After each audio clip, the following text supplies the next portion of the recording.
네, 요즘 대도시, 특히 서울 같은 경우에는 여러분의 어떤 그 권리 산정인이라는 그런 용어들 때문에 상당히 투자하기가 좀 복잡하고 어렵습니다. 그래서 잘 모르면 현금 청산되지 않을까라고 생각을 하지요. 그래서 현금 청산이 무서워서 투자를 안 하는 분들도 있습니다. 법은 약자, 무지한 자를 보호하는 게 아니고 법을 아는 사람이 활용하는 거죠. 아는 사람이 활용한다. 그래서 여러분들은 저희 이 부동산 저희 시간들을 통해서 좀 알아서 좀 더 활용할 수 있는 기회를 좀 많이 가졌으면 좋겠습니다. 오늘은 지금 현재 서울에는 기존 과거에는 도시 및 주거 환경정비법이라는 큰 테두리 안에서 재개발과 재건축이 일어났기 때문에 좀 간단하고 복잡하지만 그래도 많이 이렇게 오랫동안 해왔기 때문에 의사결정이 좀 쉬웠습니다. 그런데 공공재개발 또는 공공주도 복합개발, 또 3080이죠. 그 다음에 신속통합기획의안 개발, 도시 및 주거환경정비법에 의한 개발, 가로주택 사업 또는 소규모 주택 또는 뭐 심지어는 여러 개발에 들어갈지 안 들어가겠지만 여러 그 지역 주택 조합 뭐 이런 것들이 지금 있는데 겉으로 보기에는 다 부시고 짓는 거기 때문에 재개발로 보이고요. 또 아파트를 부셔가지고 멸실하고 지으면 다 재건축으로 보입니다.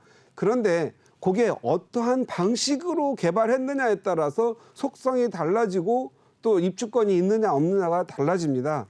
그중에 지금 현재 역세권 개발, 역세권 재개발이라는 부분들은 좀 많이 혼돈이 됩니다. 왜냐하면 대부분의 뭐 도시들, 서울이면 서울, 부산이면 부산, 성남이면 성남 각각의 도시 개발을 위한 기본 계획들이 있는데 없는 것들이 갑자기 튀어나오는 경우가 있죠. 그런 경우가 이제 공공 재개발이라든가 3080 또는 역세권 개발 이런 것들이 있습니다. 아예 도시 기본 계획이 있었던 거라고 한다면 정비 계획이 나와 있고 또는 권리 산정 기준이 나와 있을 텐데 이게 도대체 무슨 말인지 모르겠다는 거죠. 오늘은 가장 많이 헷갈리다고 물어보시고 잘 모르겠다고 물어보시는 분들 법에는 없지만 서울시의 담당 주무관이 해석해 준 그걸 가지고 좀 답변해 드릴 강의를 해볼까 생각합니다.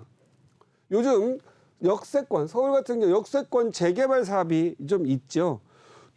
도시 기본 계획이 있었다라면 헷갈리지 않는데 도시 기본 계획에 수립되지 않은 곳에 역세권 재개발 사업의 권리 산정 기준이 대체 언제인가라는 그 부분이 많은데요. 권리 산정 기준일 이것도 또 좀 더 많이 이제 투자하다 보면 많이 듣게 되는 건데 한마디 딱 권리 산정 기준이라는 게 뭐냐면은요. 내가 아파트를 받을 아파트를 받을 걸 입주권을 받을 권리 기준일이 언제이냐 요거죠. 이게 매우 중요하죠. 권리 산정일 기준일 이전에 산 사람들은 입주권이 있어서 프리미엄 다 받고 또 건물 아파트 지어지면 그냥 들어가 살 수 있는데 이게 안 되면 어떻게 되죠? 현금 청산이 됩니다. 현금 청산. 현금도 청산이 되는데 어떻게 되냐면 시세로 조합이 사가는 것도 아니고 국가가 보상하는 것도 아니고 그냥 권리가액이라고 그래가지고 감정가에다가 개발 이익을 계산한 정도의 그 아주 싼 가격으로 현금 청산이 되고 입주권이 상실됩니다. 그러면 아파트의 프리미엄이 사라지는 거죠. 그럼 엄청난 손실이 오는 겁니다. 그래서 이 권리 산정 기준일을 늘 머릿속에 외우고 다녀야 되죠.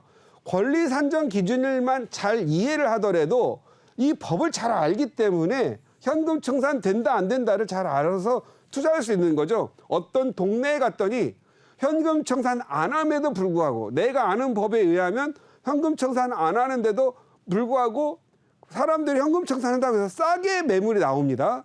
가격이 또 오르지가 않지요. 그런 데는 내가 얼른 사야 되겠죠. 그런데 어떤 지역 갔더니 물건값은 좀 비싸가지고 사람들이 투자하는 것 같은데 이 보니까 현금 청산이 되는 지역인 거예요. 그런 데는 사면 안 되겠죠. 그래서 그런 걸 좀 정확하게 알아야 되는데 이건 오늘 이 시간에 짧게 역세권 재개발에서의 도시 기본 계획이 수립되지 않은 곳의 권리 산정 기준일은 뭐냐? 한마디로 도시 및 주거 환경 정비법, 즉 도정법인데 요걸 준용한다라고 알고 계시면 됩니다. 요 말 들으면은 이제 어느 정도 아실 분들은 아시겠죠? 무슨 얘기냐?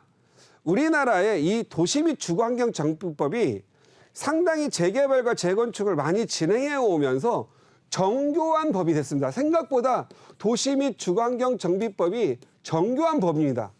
그런데 이 모든 부분을 왜 이 도시 및 주거환경법이 만들어졌냐면 서로 다투는 거죠. 재개발 한다, 안 한다, 누가 이익이 있다, 없다, 동의서를 내야 된다, 안 해야 된다. 그리고 여기는 용적률 어떻게 가져가야 된다. 또 어떻게는 여기는 언제 어떻게 분양을 해야 된다. 이러한 어떤 한 지역에 대한 개발에 대한 교과서적이고 표준법을 하나를 만들어 놨습니다. 그래서 이것은 정부가 법으로 관리를 합니다.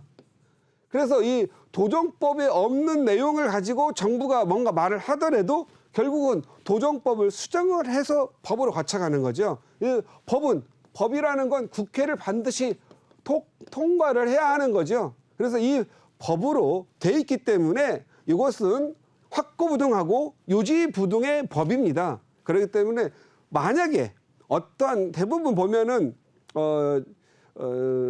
주택 조그마한 소규모 주택이라든가 주택 재개발이라든가 소규모 재건축 이런 것들도 이 법을 이미 어떻게 보면 만들겠지만 결국은 이런 도시 및 주거 환경 정비 법에서 가져다가 그 현장에 맞추어서 소규모로 이렇게 만들어 줄 수는 있는데 이 기본 틀은 잘 바뀌지 않는 것 같습니다. 그래서 우리가 권리 산정 기준일은 법에 없다라고 한다면 준용한다. 어디에서? 도정법에서 준용한다. 도정법 77조 제77조 2항에 보면 권리 산정 기준일은 정비구역 지정권자, 이건 지자체죠, 지자체. 또는 이번에 특별법으로 공공재개발 또는 공공주도 복합개발, 이것도 하나의 법인데 그런 특별법으로 만든 경우에는 정부가 국토부가 지정권자가 되겠죠. 그런데 이런 것 도시 및 주거환경 정비법을 할 때는 각 지자체마다 이 법과 조례가 있기 때문에 지정권자는 지자체, 시, 군, 구 이렇게 되겠죠. 시군, 구 이렇게 지자체장이 정비구역 지정 내용을 어떻단 내용으로 어떻게 하겠고 여기는 어떻게 활용해서 뭘 만들겠다라는 내용을 지자체의 공보에 고시를 하게 됩니다. 그리고 이 지자체장이 고시를 하면서 정비구역 지정일 또는 정비계획 결정 고시일을 정하는데 이게 권리 산정 기준일이 된다라고 아시면 됩니다. 그래서 이 법이 보통 서울 같은 경우는 2030 이제 2030 또는 나중에 가면 2040 이렇게 되겠죠. 기본 서울시의 기본 계획은 10년마다 수립을 하고 5년마다 재검토를 하게 돼 있습니다. 그래서 경미한 부분들은 검토하게 돼 있어요. 그래서 대부분의 서울의 개발 지역들은 도시의 기본 계획에 다 수립돼 있습니다. 안 돼 있는 경우 갑자기 역세권 개발 이렇게 한다고 할 경우에는 어떻게 한다? 없을 때는 도정법 77조를 해서 정비구역 지정권자가 정비구역 지정일을 고시하겠구나라고 하면 되는 거죠. 그리고 이거에 대해서 보완해 줄 수 있는 건 이 법 77조 죄송합니다. 여기는 16조 2항. 이게 또 실수가 또 있었네요. 잠깐 이 방송 끝나고 재빠르게 적다 보면 이런 실수가 좀 있죠. 도정법 16조 제16조 2항이었습니다. 그리고 요걸 지원하는 걸 보시면 도정법 77조의 권리 산정 기준일은 어떻게 할 거냐? 그러니까 입주권을 받을 권리는 16조 2항, 제가 16조 2항은 요거죠. 정비구역 2항에 따른 정비구역 지정 고시일이 권리 산정일 기준이다. 이렇게 보시면 될 것 같고, 또는 투기 억제를 위해서, 투기 억제, 이게 재개발한다고 하면은 뭐 투기 막 일어나지 않겠어요? 가격 많이 오르고 쪼개기 하고, 그렇게 되면은 또 나중에 노후도가 안 맞아가지고 할 수가 없고, 그러다 보니까 투기 억제를 위해서 기본 계획을 수립한 후에 정비구역을 지정 고시 전에 따로 정하는 날, 정비구역 지정 고시하려고 하면 너무 눈에 보여서 어떤 목적이 있을 때 지자체장이 따로 정하는 날을 정합니다. 그래서 이것은 따로 정하는 날이 요번 케이스죠.